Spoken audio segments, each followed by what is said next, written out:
World History Part 2: Plague, Crusades, and Medieval Empires, presented by ThinkSapling. This is the second video, so if you want to watch the first video and cut up to the flow, you have to go to the series and you can watch the entire World History series. Really quickly before we begin, this is a disclaimer. This video is for educational purposes only. It is not political, not opinion-based, and not meant to take any side. I'm only explaining school curriculum topics in a simple and factual way. Today we're going to be going over the Bubonic Plague, Crusades, Western Africa, and the Mongols. So first we're going to start off with the Bubonic Plague. So what was the Bubonic Plague? It began in Asia. It was also known as the Black Death. It was spread by the Mongols and entered in Europe through trading cities like Italy. It killed 20 to 25 million people in Europe and killed 25 million people in Asia. Its effects: populations fell and trades declined. Peasants revolted over better wages, and the Jewish blamed for bringing the plague. Many questioned faith as church failed to help. The plague doctors. They had been around since 1348 during the Bubonic Plague. They wore masks since 1373, though there was no written record on why until 1619. 1348, Pope Clement VI hired 18 doctors, 5 died from the plague, 12 were missing, and 1 remained. The Crusades. The power of the Church. It grew throughout the Middle Ages.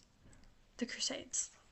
They were a series of holy wars between Christians and Muslims, started primarily to secure holy sites considered sacred by both groups. Pope Urban II.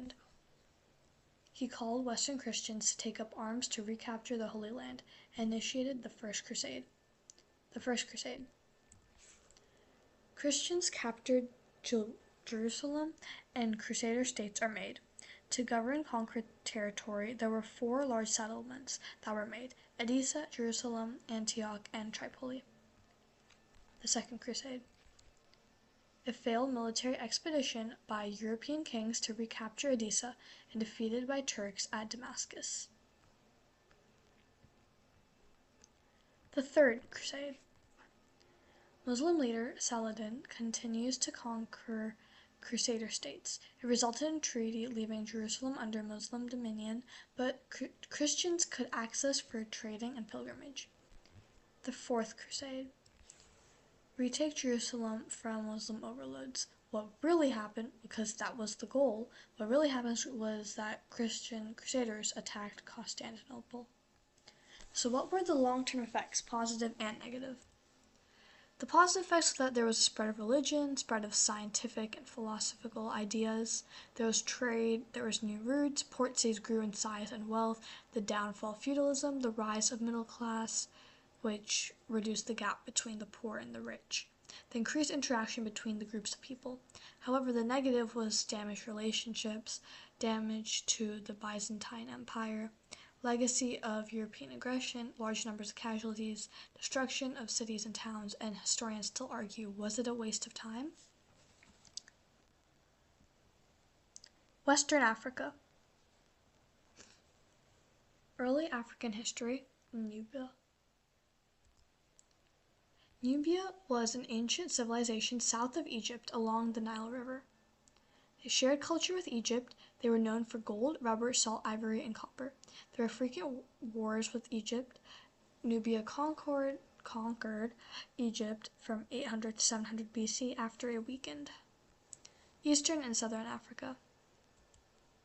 Ethiopia was a major trading power on the Indian Ocean, mainly coffee. Great Zimbabwe, a powerful city, 1250 to 1450, known for stone structures. The capital of trade was located in modern-day Zimbabwe. African resources. Africa is rich in natural beauty and resources. Its key resources are rubber, gold, wheat, copper, and cotton. Due to its wealth and resources, it became a target for European colonization. The West African kingdoms.